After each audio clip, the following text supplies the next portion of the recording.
नमस्ते मित्रांनो, king of स्टोरीच्या चॅनलवरती आपले स्वागत. आमदाराची झोप उडाली होती. कालचं पोरगं आपणास एवढं हादरं देतंय, आपण ही पोरग्यालाच उभं करायला पाहिजे होतं. साऱ्या राज्यभर निकाल, आपण पडलो तर गाजणार. कधी नाही ती माणसं सांभाळायची पाळी आली. अजून महिनाभर. ज्याला सिनेमा माहीत नाही ते इंग्लिश सिनेमा दाखवा म्हणत होतं. ज्याला वास कळत नव्हता तो सेंटचं नाव घेत होता. देवाची नावं घेऊन संध्याकाळी चिकन दारू मागत होती. रोज घराकडं फोन करून मी कसा ती सांगत होती. जे आपण जगतोय ते आता रोज भोगत होती. अति झालं होतं. ढाले पाटलाला पैशाची मस्ती आहे, पण सारं गप्प सोसावंच लागणार. अवघड जाग्याचं दुखणं. रोज एखादं मत वाढवायला पाहिजे, ते जमत नव्हतं. जवळच्यांचा काय उपयोग नाही असं वाटत होतं. 15 मतं. पल्ला लांब वाटत होता. माणसं फोडाय पाहिजेत. पक्षाची माणसंही तिकडं कशी काय? हरामलावड्याची. पैसा टाकला की इकडं तरी येणार नाही तसं नाही, पण धाडस होणार नाही पैसे मागायचं म्हणून तिकडं गेली असणार.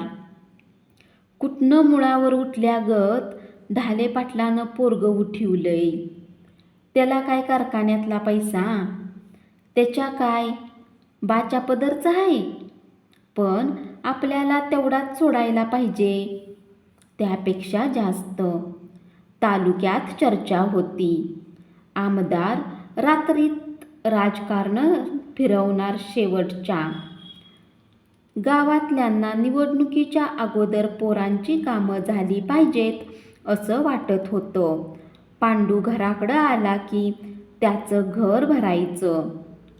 परसू जगतापला आणि गौतूला त्यांचा राग यायचा.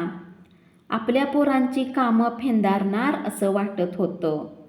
बाईला पडत्या येळाला व्हायची नाहीत नि सदा यायची वेळ गाठत्यात. चिकटताई आला की पोरच कशाला काढायचीत? निवाड्यात आप्पाची शेपूट धरून बसणाऱ्यांनी इकडं यायचं कशाला? परसूला वाटायला लागलं, गावंदरीचा रस्ता चेअरमनच्या बंगल्याकडे येणारा तो सरळ करावा. तो तसा पांडूला सांगायला लागला. मोठी मोठी माणसं गाड्या देवळामोहरं लावून येत्यात. चालत तो रस्ता मी नि परसू सरळ करतो आणि गावातल्यांना सांगा, येतील बरीच.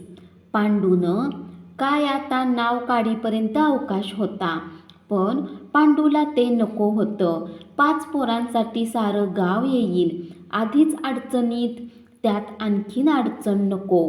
त्यानं त्या दोघांनाच ते काम लावलं. 8 दिवस ती दोघं हागणदारीतनं रस्ता काढीत होती. 1000 भर फुटाचा रस्ता. 8 दिवसानं पांडू पाटील आला. त्याला सोडाय गाडी आली ती थेट दारातच गेली. माणसं जमली. म्हणाय लागली, आम्ही आलो मदत करायला, तर परसू आणि गौतू नको म्हणाली. आम्हाला सांगायचं नाही वय? कशाला?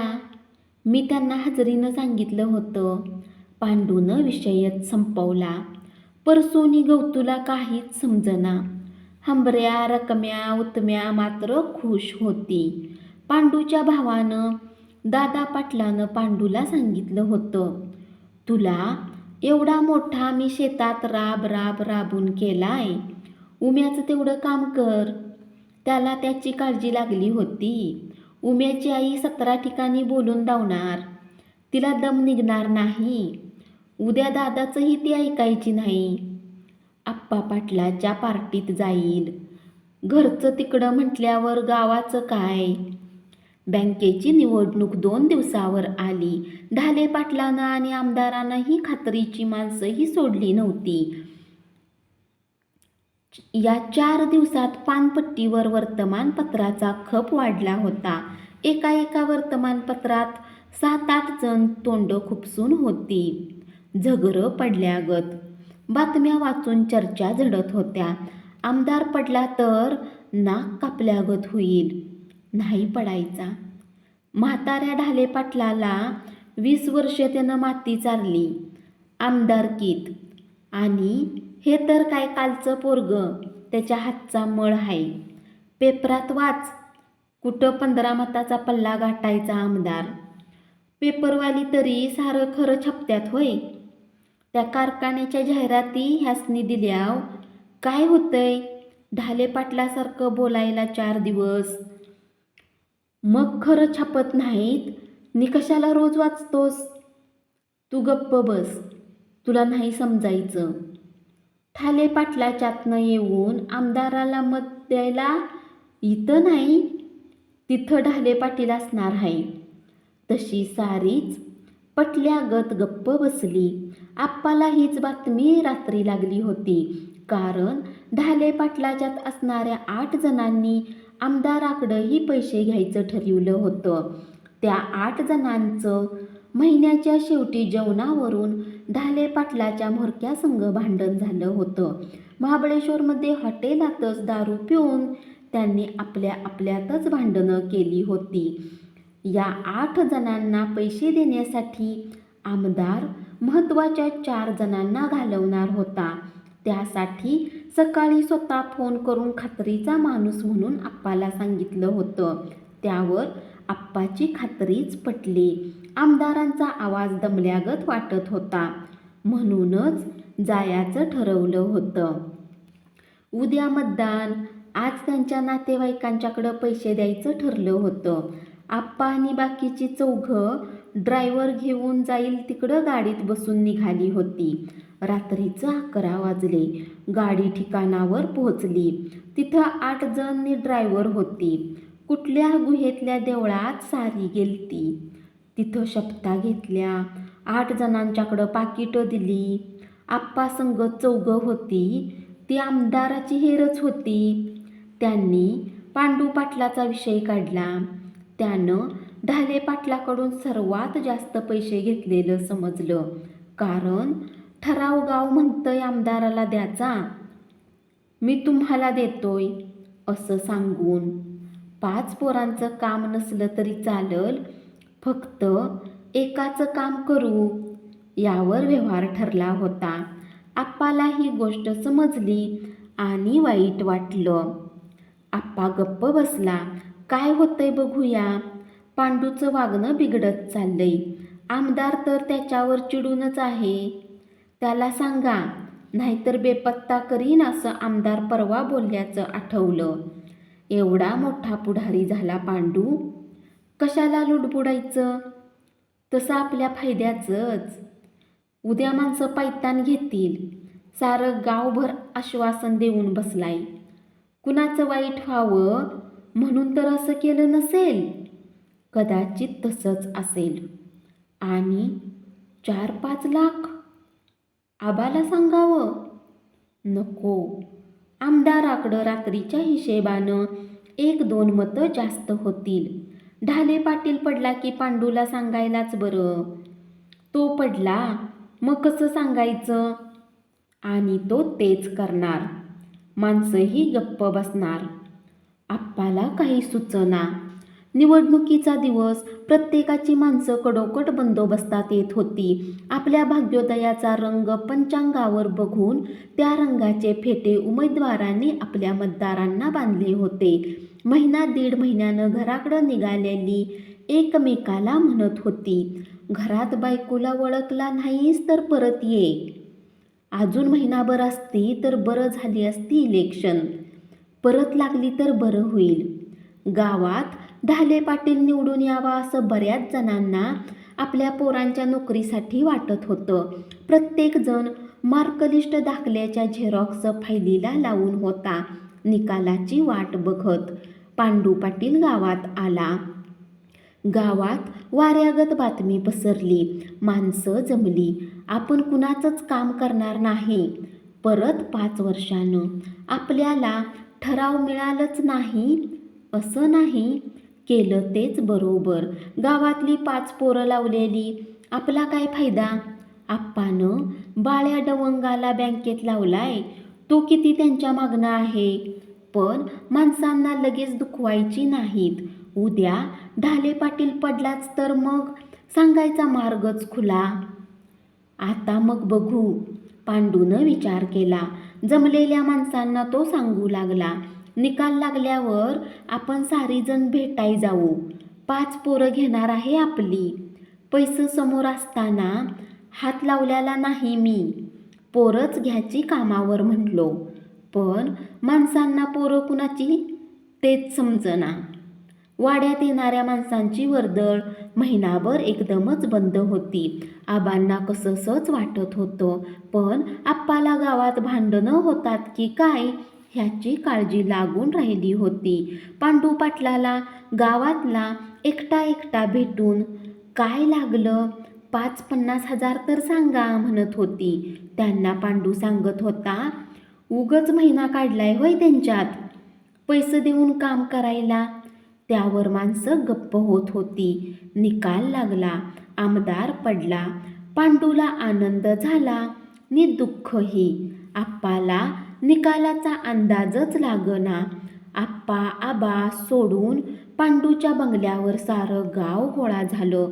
ट्रक भरून गाव सारं ढाले पाटलाला हार घालायला गेलं. पांडूच्या भावाला नि पांडूला आपल्या मागं गाव असल्याचं समाधान झालं. 4-2 दिवसानं ढाले पाटलांचा सत्कार गावात झाला. आप्पा आबाची आठवण झाली नाही. बऱ्याच जणांना खटकलं.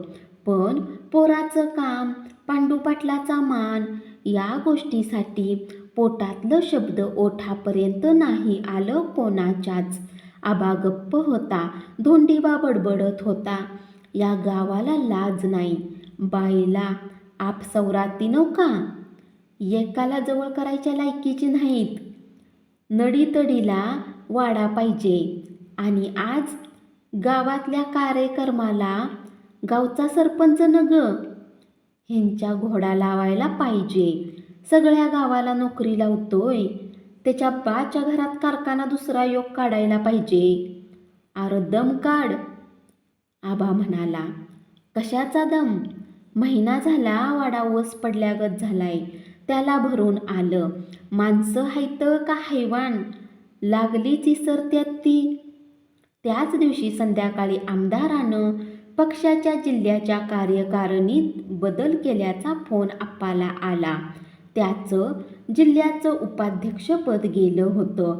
दुसऱ्या दिवशीच्या वर्तमानपत्रात ही बातमी वाचून पांडू पाटलाच्या बंगल्यावर आप्पाविषयी विनोद चर्चा सुरू झाली.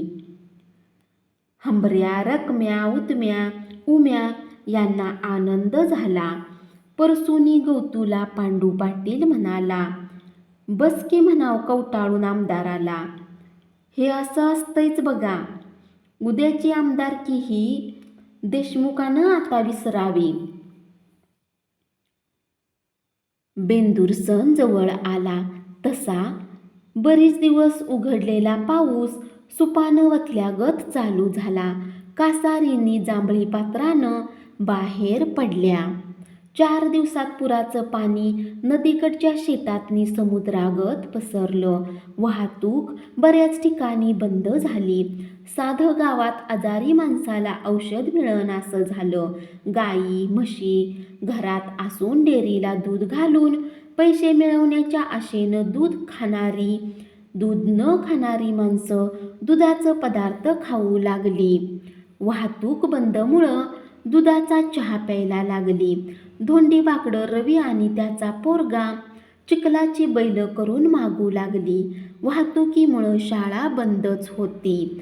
वर्षाला या पावसामुळं 15-3 आठवड्यात शाळा अलिखित बंद असायच्या. अगदीच एखादं पेशंट असलं तर माणसांना 15-20 किलोमीटर चालत जावं लागायचं. तीही पायवाट धोक्याचीच, दरड कोसळणारी. धोंडीबा पोरांना बैल बनवून देऊ लागला. आबाला आपल्या वेळचा बेंद्राचा सण आठवला. वर्षातनं खास बैलाचा सण. कुरवाड्याची बैल 12 महिने 13 काळ शेतात खपणारी.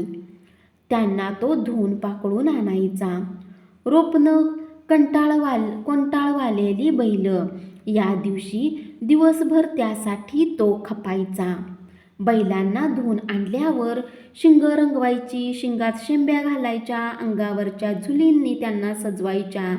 संध्याकाळी गाव सारं मिरवणूक काढायचं. प्रत्येक दारात सवाष्णी आरती घेऊन ओवाळायच्या. वाजत गाजत मिरवणूक देवाला आणायची. 5 प्रदक्षिणा काढून बैलांना घरी गेल्यावर गोडधोड खायला घालायचं. तेलात कोंबडीची अंडी घालून तेल पाजायचं. असा तो दिवस त्यांचा वर्षाचा उपकार फेडण्यात घालवायचा. मगच कुरवाड्याला बरं वाटायचं. ती आता बैल गावात दिसतच नाहीत. हयात आमच्यासारख्यांची त्यांच्या उपकाराचं ओझं घेऊन आम्ही बसतोय. कुठं कवा रंगिवलं तर रंगिवलं शिंग, नाहीतर तसंच. आम्ही या बैलासाठी रडायचो. 4-4 बैल करून गाडी बनवून त्याचा वाड्यात खेळ मांडायचो दिवस सारी. धन्यवाद.